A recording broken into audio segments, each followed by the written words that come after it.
Hello everyone. Hello. I hope that you're feeling very excited, that you were able to watch David Cameron just now. I'm feeling very excited. Just before we get started with the day and the rest of the agenda, I wanted to share with you a couple of operational updates. First of all, I want to make sure that you know that all of the sessions from yesterday will be available to watch on demand. So all the videos from the keynotes and the forum sessions are already uploaded, so you can go and watch those. And for the breakout sessions, they will be uploaded during the day, so you can go back and check them out as well. There is a button that says watch the session, so it's very easy. The second thing is, you might have noticed we have SDG Tables hosted by our partners, including UNDP. So I really encourage you to go there and network with them, discuss the SDGs. There is SDG number 5, gender equality. There are tables on poverty, entrepreneurship, many other topics that are really crucial for an impactful recovery. Education, healthcare. So go there and share with them your solutions, the funds that you're working with or investing with. So it's a really great opportunity to network with new people. So that's in the networking lounge area. If you're having some technical issues, first of all, don't hesitate to refresh your page.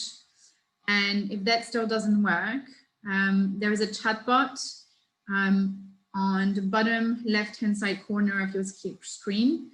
The chatbot is actually not a robot. It's our amazing team of people behind it who can reply to your problems and just sort you out.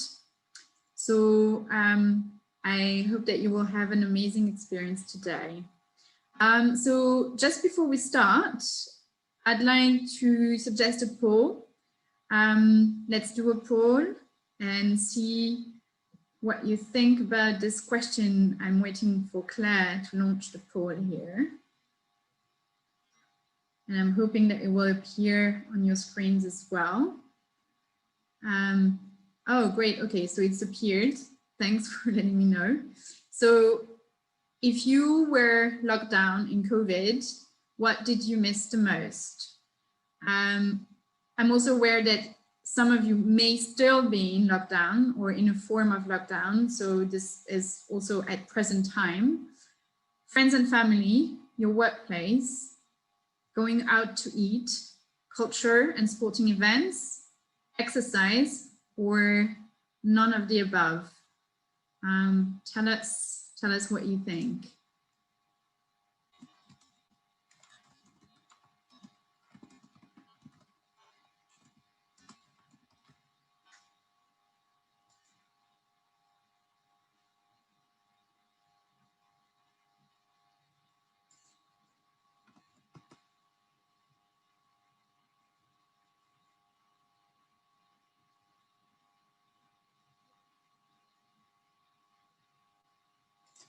Well, a lot of you seem to miss friends and family. Totally normal. I have to say, during lockdown, for me, it was some sort of friends and family. I was with my family, so it was easier for me. But really, what I missed most, and still really missing a lot, is you, is all of you. Seeing all of you in real life, that's what I've been missing most this year. It's been quite difficult spending so much time seeing you, but through a screen and talking to a screen. Having said that, and I know it's slightly paradoxical, but over the past couple of months, I actually felt closer to my fellow humans, closer than before. I felt actually how interdependent we are. We all know it, but I really felt it. I also experienced fear and uncertainty. I empathized with pain and suffering, and I felt terribly powerless. But I want to embrace those feelings because they give me more energy to act now. On the one hand side, those feelings raised for me the many questions about our system. Which social constructs are useful? Which ones are actually superfluous? Or worse, which power structures are here to systematically reinforce inequalities and injustice? If those conceptual structures have been imagined and accepted by humans for decades, why can we not change them? Is there a real reason why they should remain the same? For example, the current accounting system is a social construct based on human assumptions. There's no reason why we couldn't change it and make it account for impact too. On the other hand side, this crisis has revealed to me and to many what is really essential in our lives as individuals and in our lives as a society. We can live without planes, but we cannot live without nature and fresh air.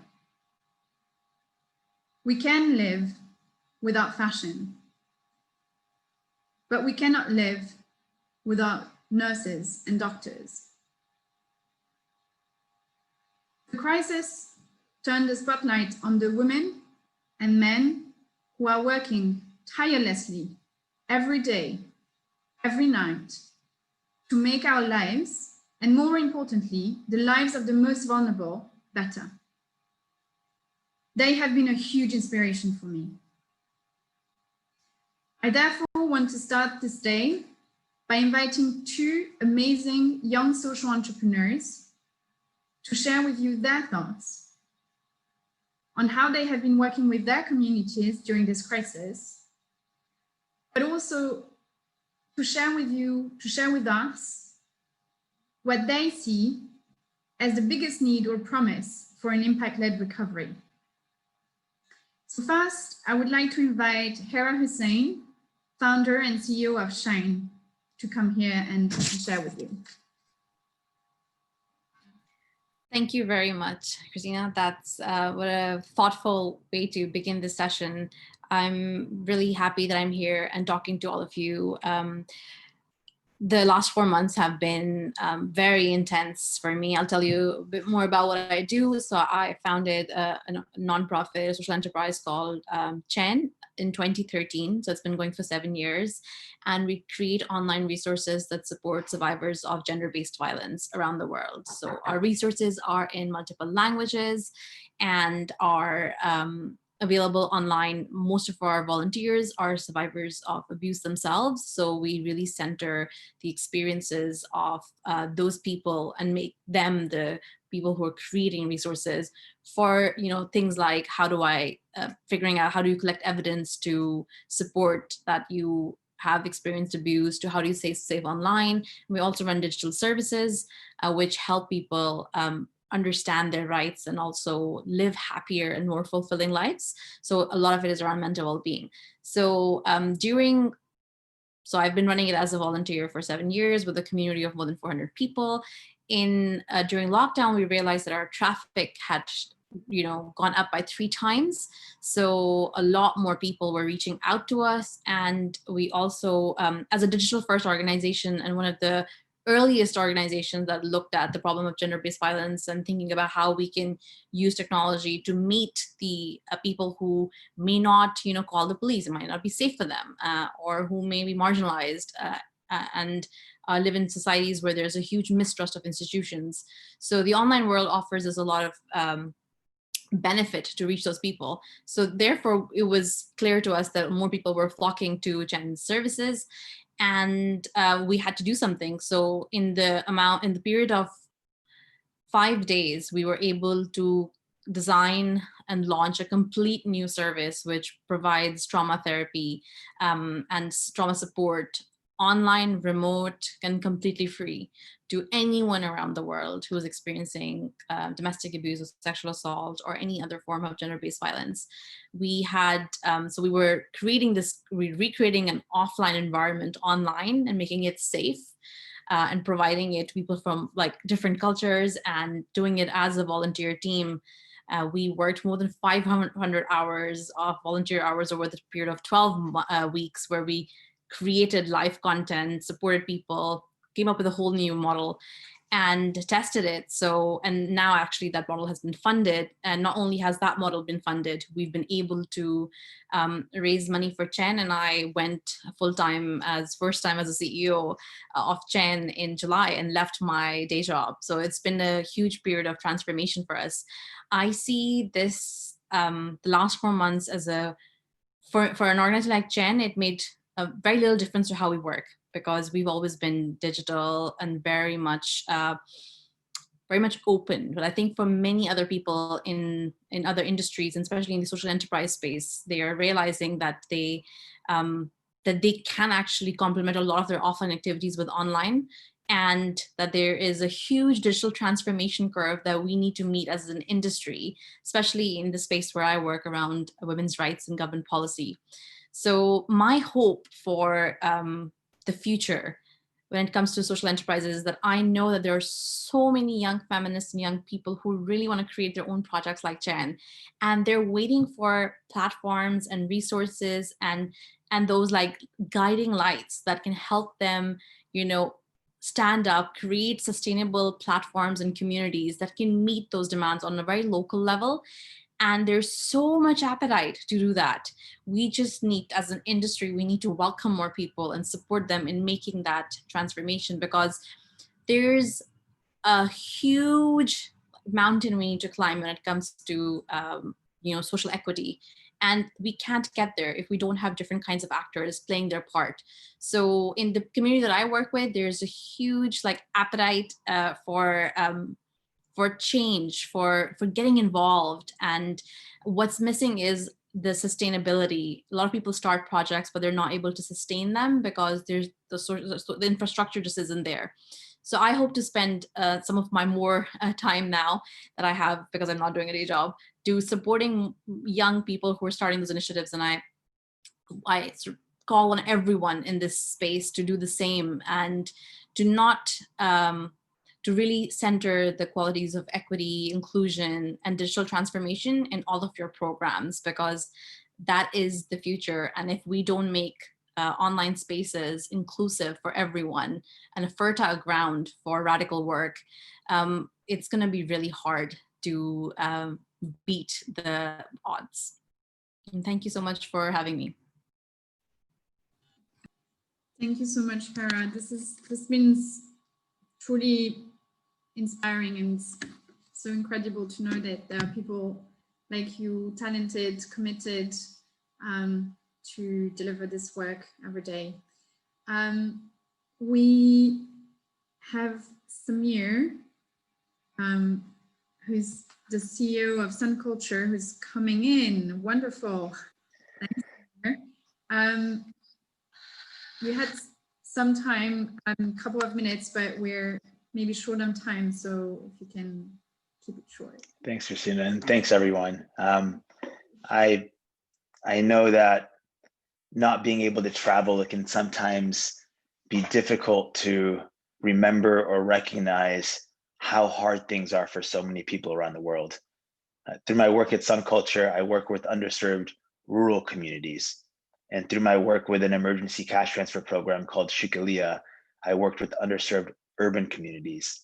And I recently heard a story that summarized the realities on the ground that I'd like to share with you to help you empathize with the beneficiaries we at GSG all want to help. The story is of a woman living in Kenya, and she's part of the population majority who was skipping meals due to loss of income from COVID. And she would put rocks into a cooking pot, she would turn the stove on, and she would cook these stones so that her children thought she was making food. This is how she tricked them into skipping meals. And this is not a unique story because we are at a unique point in time. We are in a crisis. COVID-19 has triggered a global health, food, education, et cetera, emergency. I mean, the number of people facing starvation could double to 265 million, but you already know this. The work that companies in the impact space do is more important now than ever. These are companies that have traditionally had lower valuations and slower growth than their peers because they choose to solve problems that cater for basic human rights. And that takes time. And this work, the work that we all do, is essential to the well-being of billions of people, as well as their ability to support themselves in uncertain times like today. Right now, we have an opportunity to help our communities thrive, and we may be the only lifeline for these communities. We have the opportunity to help people when they really, really need it. But, and there's a but, it won't happen with our current ways of working. It won't. Because remember, this isn't business as usual. If you really want to be impact investors and you want an impact-led recovery, you need to fundamentally shift the way that you're thinking about impact. And you need to make 3 shifts. The first shift is you need to shift the way you view impact. We don't need any more reports on how we will recover from the crisis. We don't need more technical assistance. It's not impactful enough. You know what's impactful? Giving money to people, subsidizing the cost of products during COVID, giving companies money to pay salaries so they don't have to waste time hiring people in a few months, quick bridge loans. We need you to let us decide how we spend money because we are closer to the people who need us than you are. And hiring a consultant to write another report isn't going to help the mothers who are cooking rocks in their homes in Kenya. The second shift is move money faster. Less diligence, more speed. This is actually a life or a death situation for hundreds of millions of people. The slower we move right now, the more people die. Get money to impact companies and into the hands of people who need it the most faster than what we're doing right now. And the third shift, and this is a longer term shift, but we need to coordinate larger pools of money. Over the last decade, impact financing has used a spray and pray approach, where we made lots of small investments to lots of different interventions, and rightfully so. It allowed us to figure out which interventions worked. We know what works now, and we need to select the handful of interventions with the highest return and highest impact and fund those massively. We need fewer $1 million grants and more $100 million grants. We need fewer $1 million equity investments. We need hundreds of millions of dollars used to aggregate small companies and sectors so they can more effectively scale.